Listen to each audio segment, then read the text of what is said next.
देखिए कि चाहे वो किसी भी जाति का व्यक्ति हो, किसी भी समाज का व्यक्ति हो, किसी भी धर्म का व्यक्ति हो, आदरणीय अखिलेश यादव जी उसकी प्रतिभा का सम्मान करते हैं, उसको प्रतिभा के अनुरूप ही आगे बढ़ाते हैं। जिस दौर में ये कहा जा रहा था, एक नारा बहुत प्रचलित था कि उत्तर प्रदेश में रहना है तो योगी योगी कहना है, तो हमने उस दौर में तोड़ा कि नहीं, उत्तर प्रदेश में ही रहेंगे लेकिन योगी योगी नहीं कहेंगे।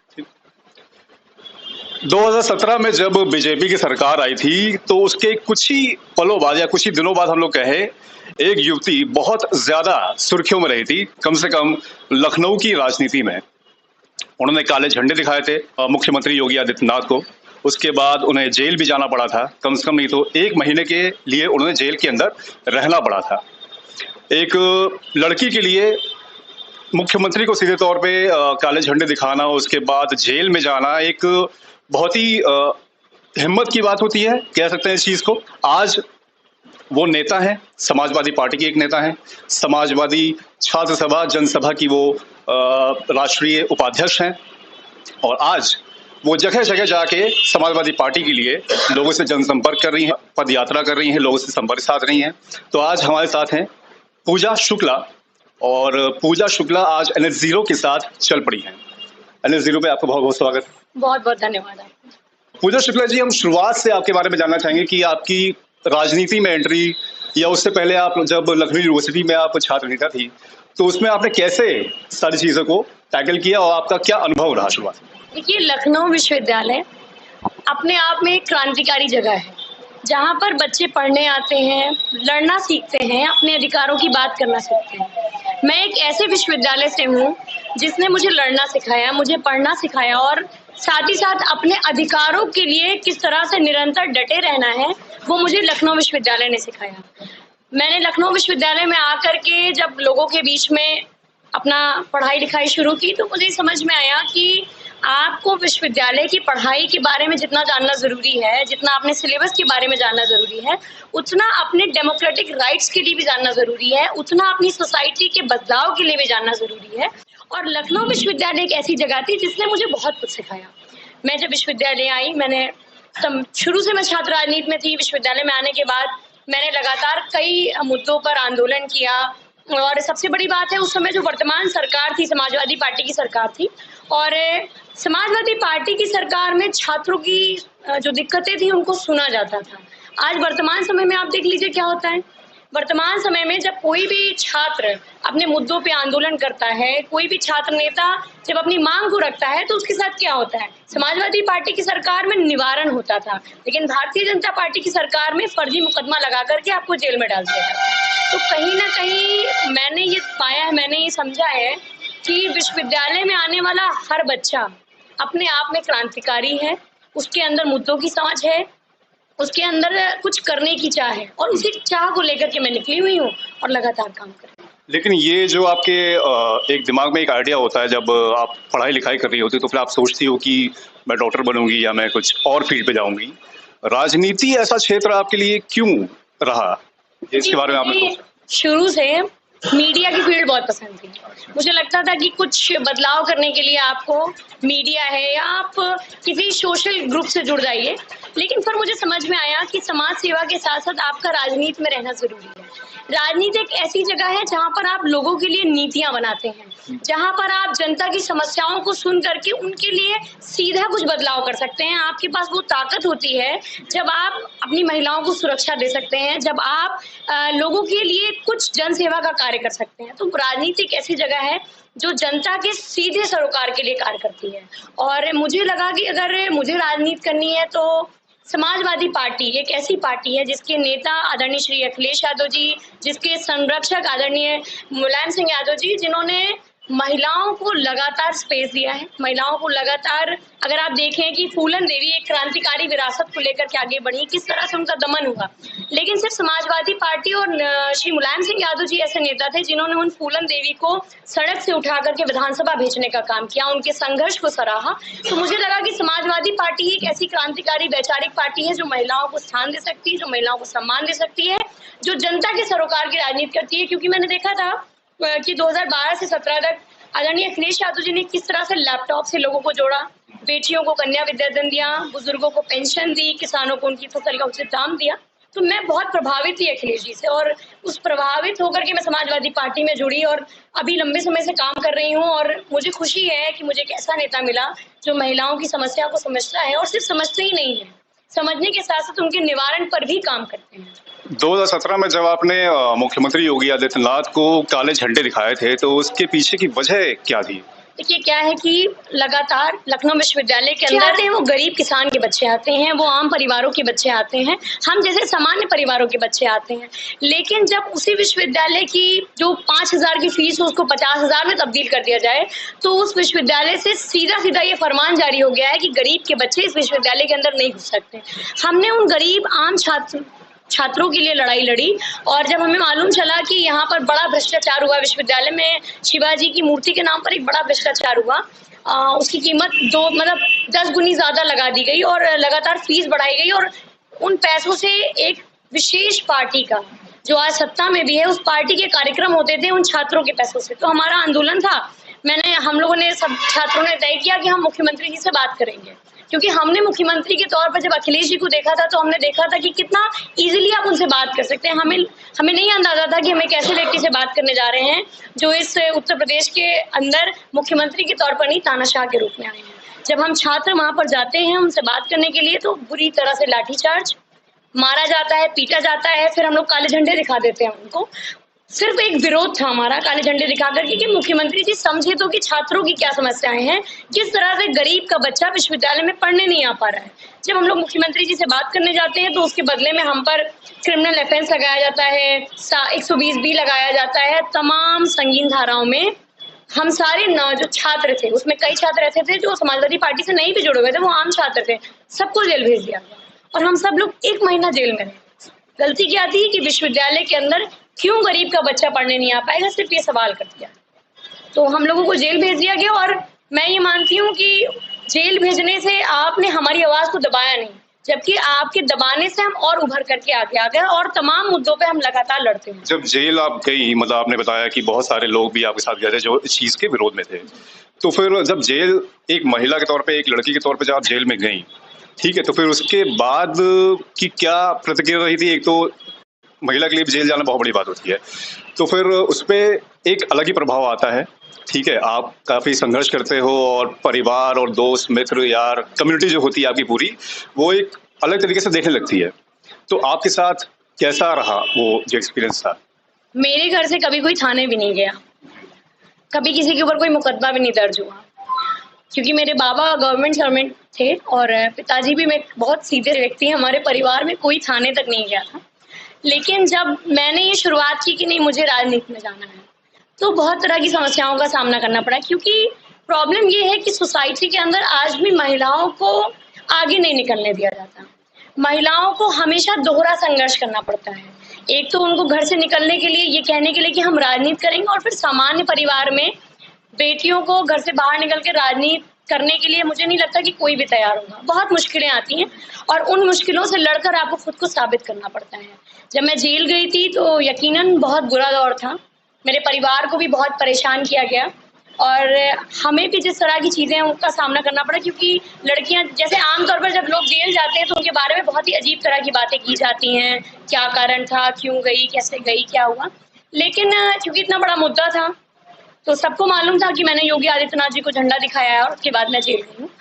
बहुत तरह की चीज़ों का सामना करना पड़ा, बहुत तरह के टॉन्ट फेस करने पड़े, बहुत तरह की चीज़ें। कुछ लोग बोलने लगे कि अरे अब तो तुम्हारा कुछ नहीं हो पाएगा, अब तो तुम्हारा करियर भी बर्बाद हो गया, अब तो तुम जेल चलेगी, तमाम चीज़ें। लेकिन मैंने जो फेस किया है वो ये है कि मेरे उस आंदोलन के बाद से, जो हम सारे विश्वविद्यालय के छात्रों ने जो आंदोलन किया, उसके बाद से बहुत बड़ा परिवर्तन छात्राओं में आया। एक बड़ी संख्या में उस आंदोलन के बाद से ही हमने देखा, बड़ी संख्या में हॉस्टल से निकल करके लड़कियां अपने हॉस्टल के मुद्दों पे लड़ी। बड़ी संख्या में जब BHU के अंदर बेटियों पे लाठीचार्ज हुआ तो लखनऊ यूनिवर्सिटी की छात्राओं ने खुद, हम लोग मतलब सब महिलाओं ने मिलकर के, जो छात्राएं थी, उन्होंने मार्च निकाला। तो कहीं ना कहीं हमारे उस आंदोलन ने छात्रों और छात्राओं को ताकत दी। जिस दौर में ये कहा जा रहा था, एक नारा बहुत प्रचलित था कि उत्तर प्रदेश में रहना है तो योगी योगी कहना है, तो हमने उस दौर में तोड़ा कि नहीं, उत्तर प्रदेश में ही रहेंगे लेकिन योगी योगी नहीं कहेंगे, क्योंकि हम एक ऐसे समाज में रहते हैं, हम एक ऐसे देश में है जहाँ पर संविधान ही सब कुछ है और उस संविधान ने सबको ताकत दे रखी है, सबका अपना डेमोक्रेटिक राइट है।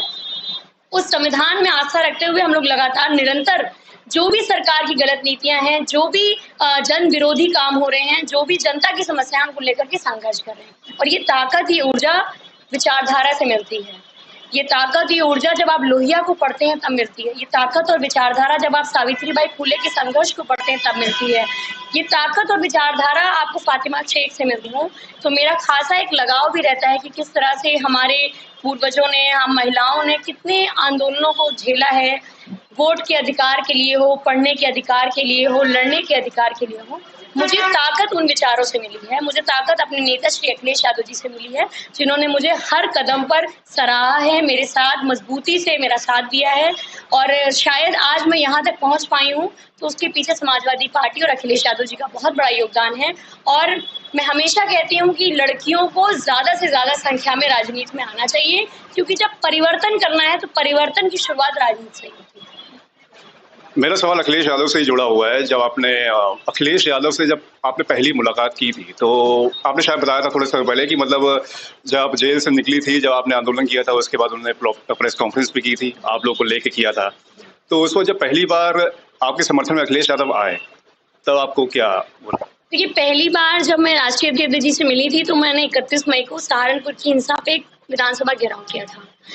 मैंने सिर्फ सुना था उनके बारे में, उन्हें देखा भी नहीं था, लेकिन अंदाजा यही था कि जो उनकी बातचीत और व्यवहार से लगता था कि वो बहुत ही बेहतरीन मिजाज की व्यक्ति हैं। और जब उनसे मिलने गए तो जिस तरह से उन्होंने हम छात्रों की समस्याओं को सुना और सुनने के बाद एक मनोबल हमारा बढ़ाया और कहा कि हर कदम पर समाजवादी पार्टी आपके साथ है, जिन भी छात्रों के साथ बुरा व्यवहार किया है सरकार में, समाजवादी पार्टी उनके लिए तत्परता से खड़ी है। तो मुझे ये लगा कि मतलब मुझे विश्वास नहीं हो रहा था कि मैं अखिलेश यादव जी से बात कर रही हूँ, कि मुझे ऐसा लगा कि मैं अपने घर के किसी बड़े अभिभावक से बात कर रही हूँ जो मेरी समस्याओं को सुन रहे हैं और मुझे मनोबल दे रहे हैं। तो कहीं ना कहीं जेल जाने के बाद जो मजबूती मिली वो मुझे आदरणीय राष्ट्रीय अध्यक्ष अखिलेश यादव जी से ही मिली, जिन्होंने मजबूती से हमारा साथ दिया। आज भी लीगल तमाम मुद्दे समाजवादी पार्टी ही हम लोग के लिए लड़ती है।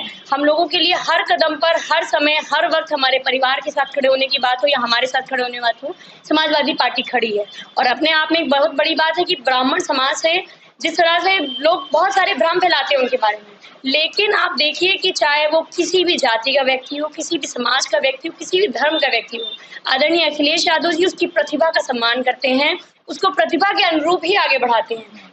मतलब मुझे बहुत खुशी हुई उनसे मिलकर और मुझे लगा कि वाकई में अगर हमें राजनीति करनी है और अगर लंबी राजनीति आपको करनी है और विचारधारा की राजनीति करनी है और आपको लगता है कि कोई ऐसा नेता जो अपने उसूलों से कभी कॉम्प्रोमाइज नहीं करेगा, तो वो श्री अखिलेश यादव जी। अब मेरा अगला सवाल ये है कि अभी आप जनसंपर्क पदयात्रा शुरू कर चुकी हैं, एक दौर मेरे ख्याल से खत्म भी हो चुका है और अगले महीने दिवाली के बाद शायद आप दोबारा उसका दूसरा चरण शुरू हो जाएगा। अभी जो एक हफ्ते में आपने जनसंपर्क की पदयात्रा की है, उसका क्या रिस्पांस मिला आपको? देखिए, मैंने जिस दिन से विधानसभा में आवेदन किया उससे पहले मैं संगठन की राजनीति करती रही हूँ। मैं छात्र सभा की राष्ट्रीय उपाध्यक्ष रही, तो हमने लगातार लोगों के बीच में काम किया है। लेकिन विधानसभा की राजनीति से मुझे बहुत अनुभव मिला। मुझे बूथ की राजनीति की समझ हुई, मुझे वार्ड की राजनीति की समझ हुई और मैंने जिस दिन से आवेदन किया है उससे पहले से मैं इस विधानसभा में सक्रिय रही हूँ, क्योंकि लखनऊ विश्वविद्यालय इसी विधानसभा में है, घंटाघर इसी विधानसभा में है। तमाम जो आंदोलन हुए हैं वो उन आंदोलनों में मैं शरीक रही हूँ। उस समय मेरा आवेदन करने का कोई नहीं था, लेकिन मुझे लगा कि मुझे भी आवेदन करना चाहिए। मौका सबको मिल रहा है तो एक बार हमें भी प्रयास करना चाहिए। तो जिस दिन से मैंने विधानसभा में आवेदन किया है उस दिन से मैं वोटर आईडी कार्ड पे काम कर रही हूँ। लगातार वोटर आईडी कार्ड पे काम चल रहा है हम लोगों का। उसके बाद एक हमने समाजवादी जनसंपर्क पदयात्रा शुरू की, जिसमें हम आदरणीय राष्ट्रीय अध्यक्ष अखिलेश यादव जी के जन संदेश को लेकर के लोगों के बीच में जा रहे हैं कि हमारे नेता ने क्या किया था और हमारे नेता क्या करेंगे, किस तरह से वो जनता के बारे में सोचते हैं, वो जनता के लिए क्या करना चाहते हैं, उनका क्या सपना है, लोहिया और अंबेडकर का क्या सपना है, गांधी का क्या सपना है। उन सारे सपनों को लेकर के हम लोगों के बीच में जा रहे हैं। और सबसे बड़ी बात यह है कि जिस तरह का रिस्पांस मिल रहा है, हर घर में जब मिलने जाते हैं तो मुझे लगता ही नहीं कि हम पहली बार इनसे मिले।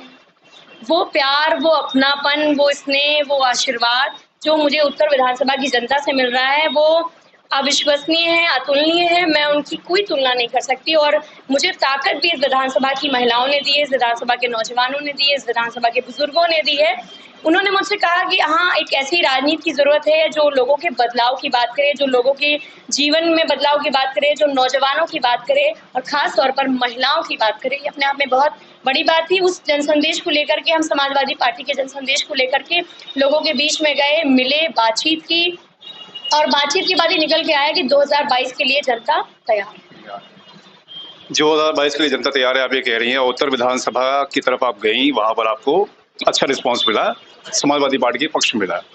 20 नवंबर को मेरे ख्याल से, जहां तक मुझे जानकारी है, कि शायद समाजवादी पार्टी पहले लिस्ट आउट कर रही है कैंडिडेट्स की, तो उसमें आप क्या उम्मीद करते हैं कि आपका नाम उस पर आएगा? देखिए, मुझे लगता है कि नाम अभी कई लिस्टें आनी हैं।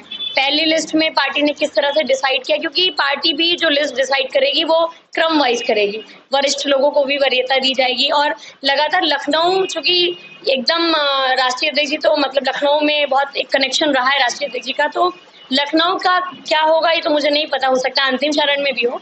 लेकिन मुझे बस इतना पता है कि मुझे हमारे नेता आदरणीय श्री अखिलेश यादव जी पे भरोसा है कि वो जो भी निर्णय लेंगे वो जनता के हित में लेंगे, हमारे हित में लेंगे और पूरी समाजवादी पार्टी के हित में लेंगे।